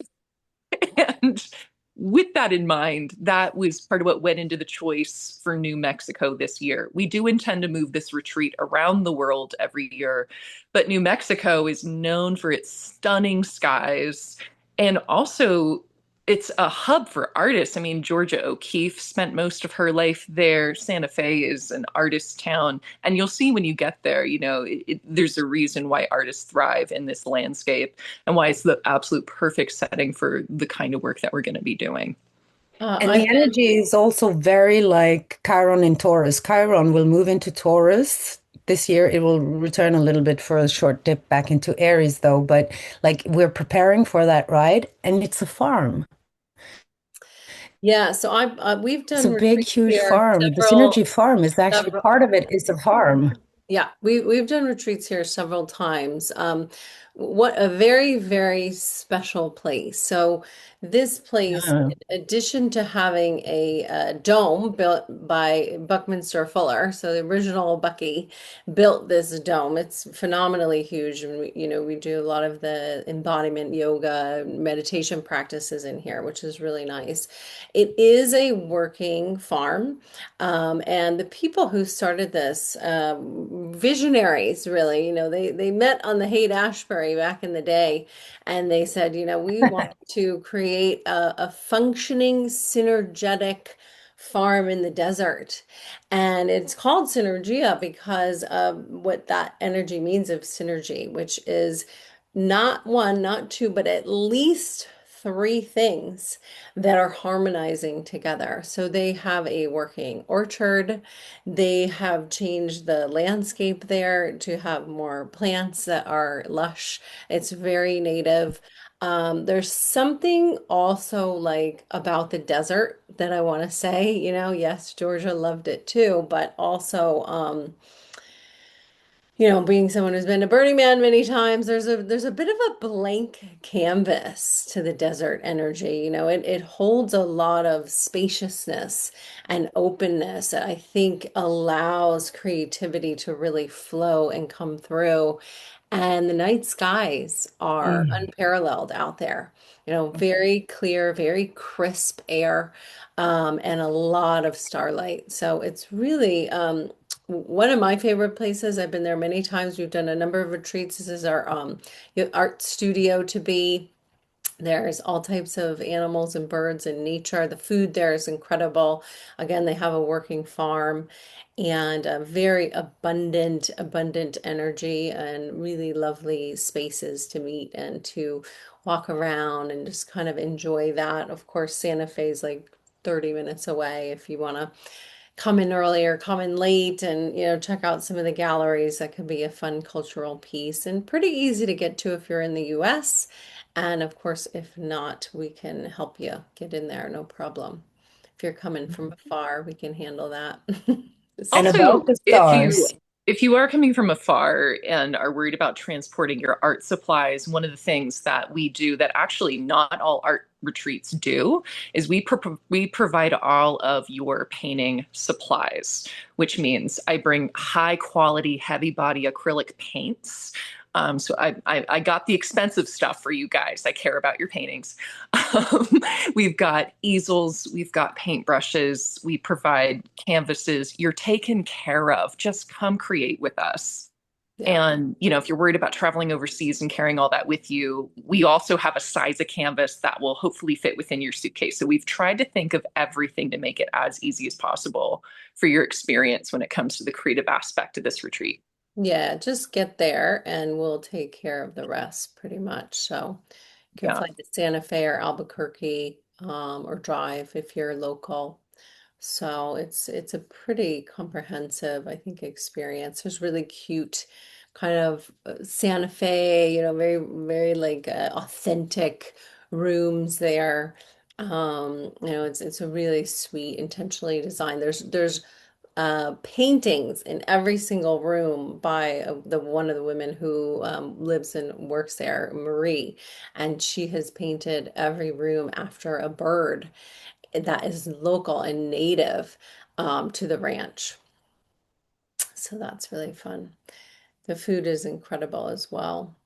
Well, So, I, for one, I'm looking very much forward to the night sky. I mean, part of being in touch with astrology is also knowing having a connection with the sky.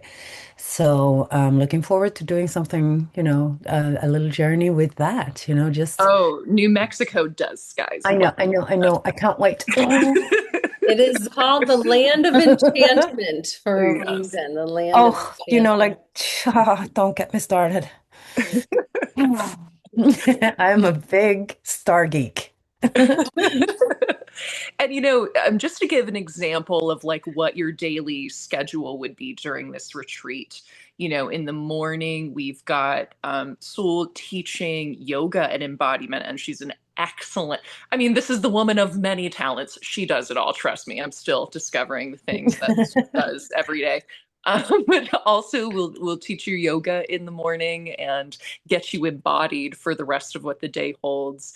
We're going to have, from what sounds like incredible food, a very nourishing breakfast catered by our team at the center. And then we're going to have, most days, you're going to have a split session of learning these astrological teachings and doing these soul flow meditations, kind of like what we experience today, but more extended, even deeper in your experience. And that's sort of combined with the astrological teaching. That's what we'll offer.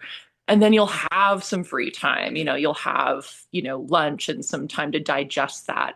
And then through the afternoons and the evenings, we'll go into the art piece where I guide you in the embodied creation of the archetypes, the symbols, the elements that are coming through these meditations and through the astrology. And you're going to create this power object that is this mythic self-portrait through the course of the week.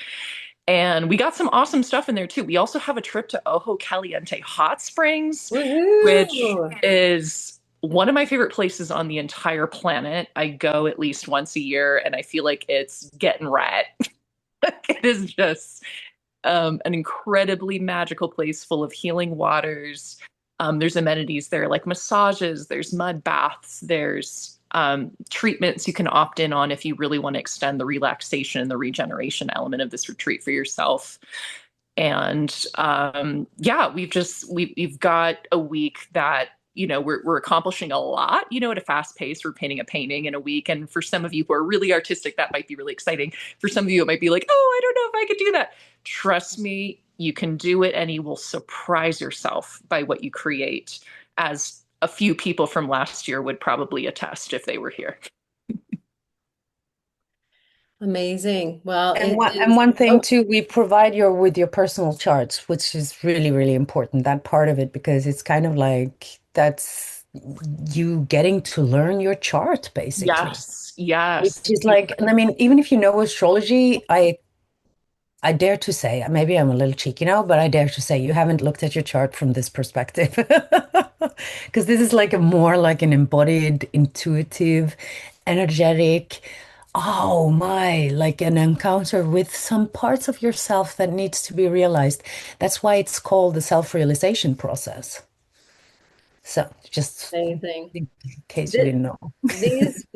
okay, first of all, I do all have organized over 100 retreats over the years, and as an artist and as an astrologer, okay, this is my favorite type of retreat because you're in nature, you're with community, you're in a process. It is one of the most supportive ways that you can process through yourself, your life, and what's ongoing in the world. And I think, I just had this conversation recently, like, the news is going to keep on newsing, but I'm going to keep creating retreats and experiences and containers like this, where humans can come and be real and connect to their heart and their inner child and this creative work and, to really, become and be the people that we want, to be, to see in the world, if you will. So, oh, it just fills my cup so much, these types of experiences. It's what, 6 months away, just about exactly. So, Yeah. or 5 months, May, June, July, August. Oh my gosh, Yeah. 5 months, y'all. So you have time to get in now.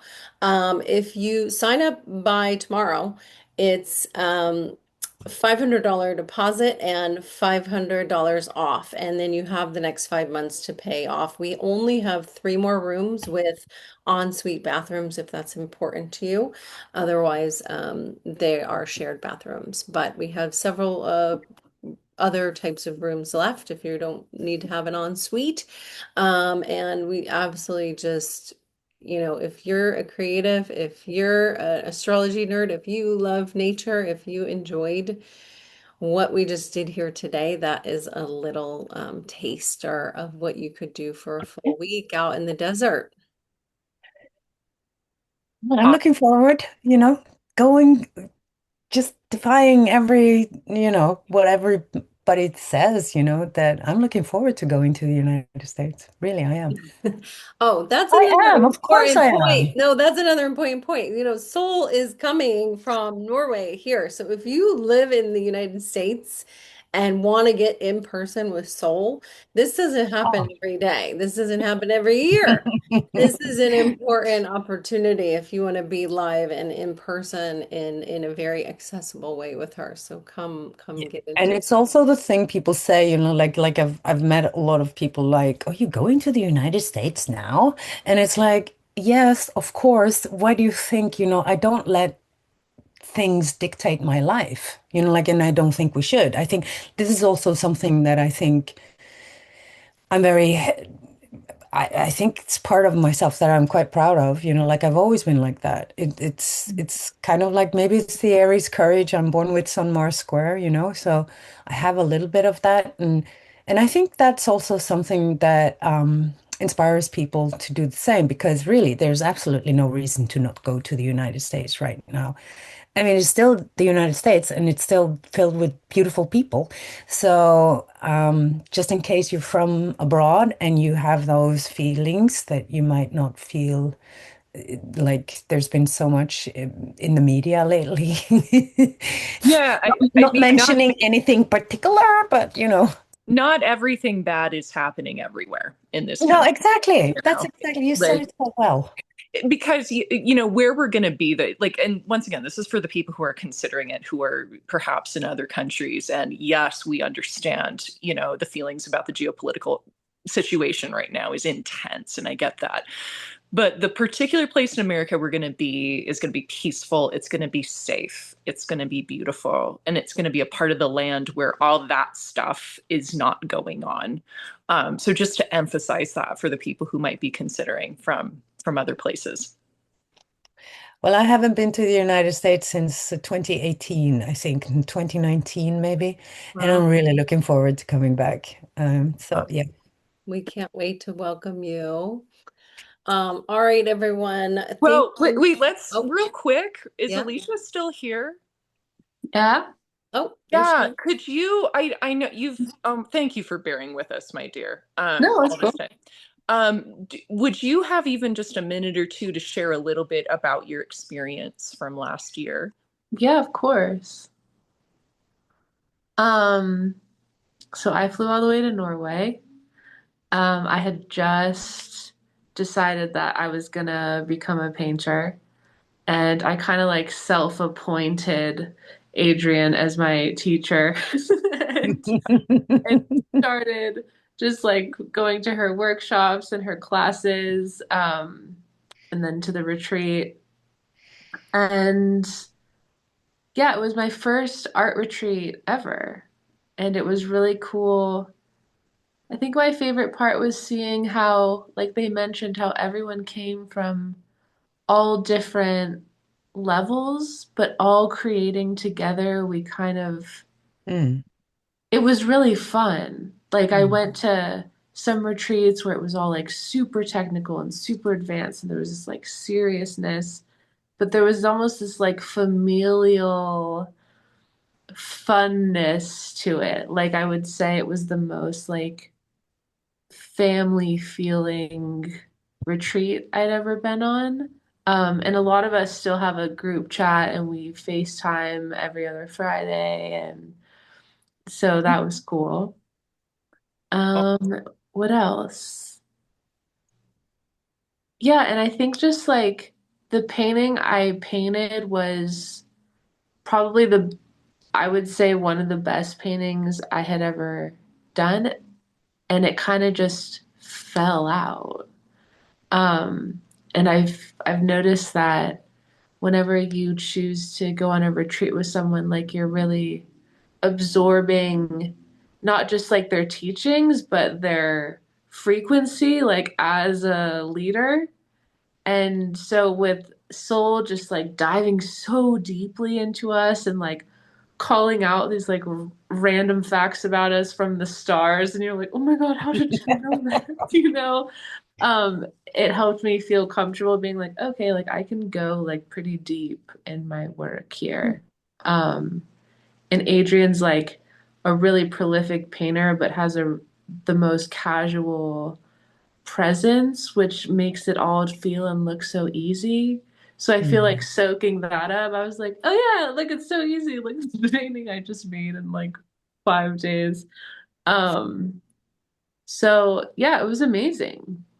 And I love the painting I've made. It's still my favorite painting. And I'll actually be showing it in Mexico this summer. Um, and yeah, you guys should definitely go. Well, how cool you're showing your painting. I love it. Yeah. Yeah, and great to hear you say these things. I was like, wow, that's so nice. I'm Yeah, it just so was, tickled that you guys still all hang out. Like that Yeah, makes me yeah, so yeah. happy. Yes. right? Yeah, that's so And cool. then I just got a studio space in Sedona, so a couple people are gonna come and we're gonna do like a group show this summer too. Oh. So I just feel like the people that you meet, it's it's like the best, you know? Love that so much. Oh my goodness. Thank you for being so generous with your words and yeah, just sharing what you experience. That's so cool to hear. Yeah, it was good. Mm.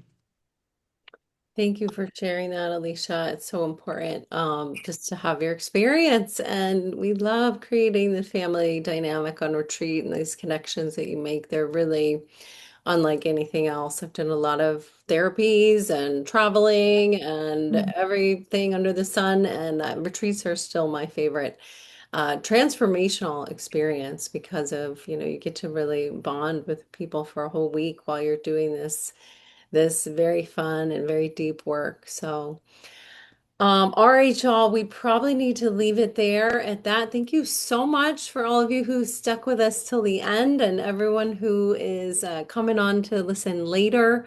It's been an absolute pleasure to have Sol and Adrianne. Thank you both so much for your expertise and your thoughts and your wisdom.